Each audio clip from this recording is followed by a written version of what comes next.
Paradise in my head. Hey guys, I know it's been a while since my last video, but I just wanted you guys to know that that is a good thing.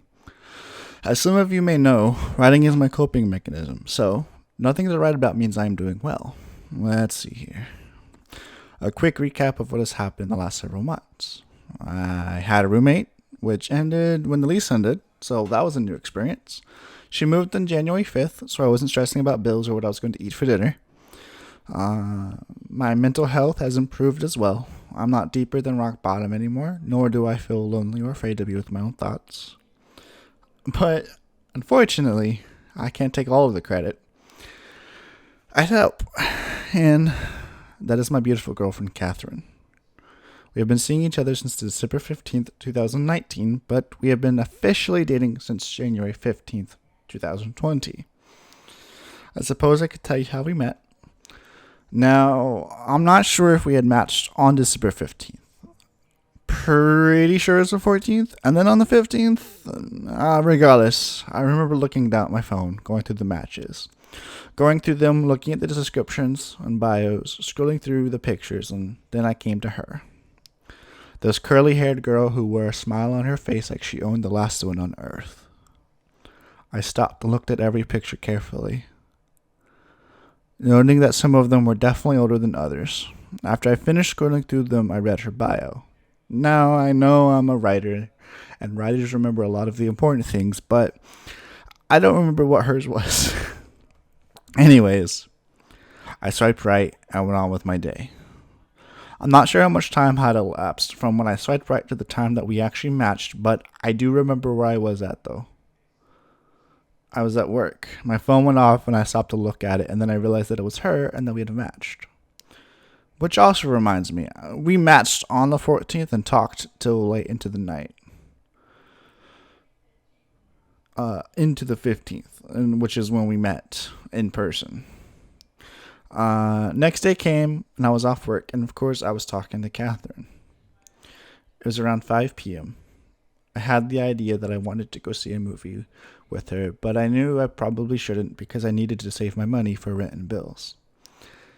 But as I kept talking with her, the want to meet her became more and more apparent. At around 7 p.m., I decided to be like, screw it, and ask if she still wanted to go see a movie and maybe get some food. She said yes instantly. And then we figured out a time. I left about half hour early before I had to be there, so when I walked, I could be there on time. I told her when I got there and that I ended up walking to where the movie theaters were, which was on the other side of the original point that I came in from. After I made my way up to the side of the theaters where I told her I was there. Now, the funniest part is when I walked around and I was trying to figure out where she was. What seemed like minutes, probably about 2 minutes tops. She said she was here too. I asked what she was wearing to figure out where she was. She said she was wearing a pink and black jacket thing. I looked up to look for her. I found someone because this girl. I thought I found her because this girl had the curly hair that I saw in the pictures, but she was wearing something that was black and not pink, but was leaning against a giant potted plant. I ended up asking her where she was, and she told me she was near the front of the theaters near a potted plant. I was like, oh? So I ended up walking over to the girl who I saw before, and she looked up and smiled and realized it was me. And then when she realized it was me, she gave me the last smile on earth smile. I said hello, and she returned it. Gave her a hug, and then I asked her if she was ready to get the tickets. She said sure, so we headed to the ticket booth. We got them, and then we still had an hour left, so I suggested we go get some food before the movie started. The entire hour we were eating, she was talking a lot, but not the type where it wasn't wanted, but more of the type that she was nervous, and the best way for her to deal with it was to talk. It was definitely okay, though. I liked that she was able to make conversation. Time for the movie rolled around, so we ended up going inside. As we were sitting there, I was so nervous. I tried doing everything I possibly could to not show it. Throughout the movie, we made small talk about said movie. Well, mostly me trying to be funny, but I also didn't want to overdo it and ruin the movie for her. After the movie finished, I ended up walking her back to her car. She asked me if I wanted a ride, and the first thought that I had was to say no. Because one point in time, I went on a movie date and they were asking me the same thing, and then several days later, she ghosted me. After a few quick thoughts, I said, no, it's okay. But she was like, are you sure? And I realized the way she asked me was hoping I would say yes. Now, of course, I don't know this for sure, but I like to think that I'm perceptive on people's mannerisms. I caved and decided to go with her. But I can't forget the best part. We were next to her car, and I remember looking down at her thinking how adorable she was at this very moment. She looked up at me with her beautiful honey-colored eyes and gave me that smile. With an instant, I had the thought of just kissing her and make it like it's the last kiss you'll ever receive. She reciprocated, and we stayed there for several seconds. She smiled, and then we got into the car.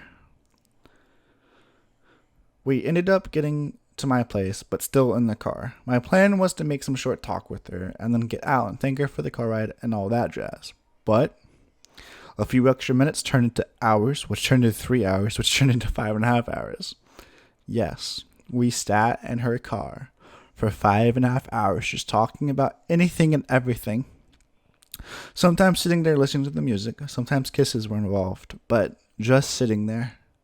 Enjoying each second that turned into minutes, which turned into the hours. After the time had passed, we ended up the conversation, ended up saying bye, and then got the heartfelt kiss.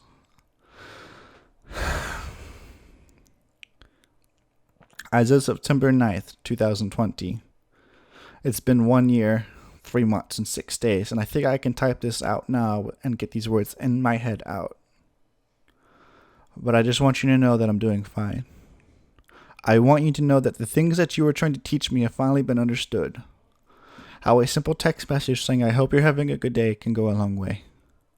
How communicating how you feel is something that is important. How a simple task of taking out the trash is a major act of service that means a lot to someone. I never meant to be a closed book, but at times this wordsmith is at a loss for words. I don't know if you ever hear this, but if you do, I just want you to know that I hope you're doing good. Tell the cats I say hello.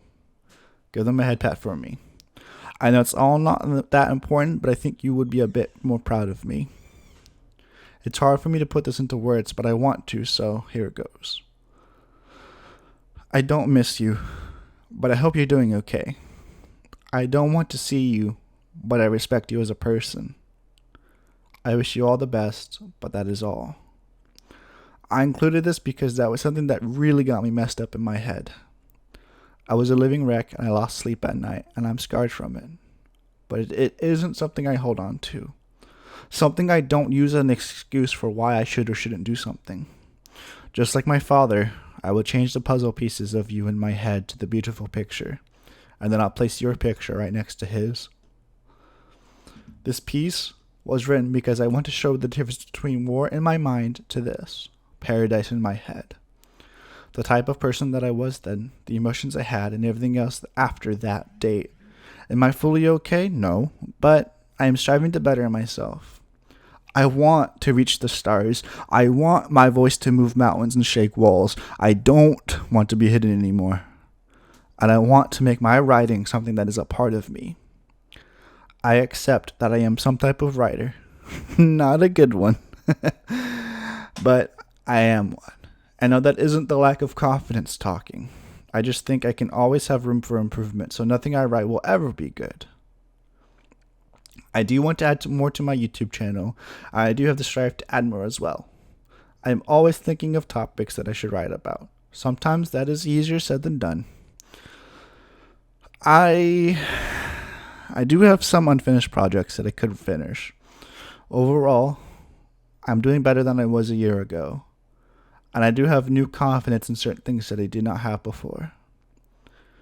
I do feel like I'm a better person, but I can't take all of the credit. My lovely girlfriend Catherine has helped me with that. And before you say I'm weak because I can't be happiest when I'm single, I say, loving you is taking all of the love I could never give myself and putting it to good use. Neo Jones. Welcome to the paradise in my head.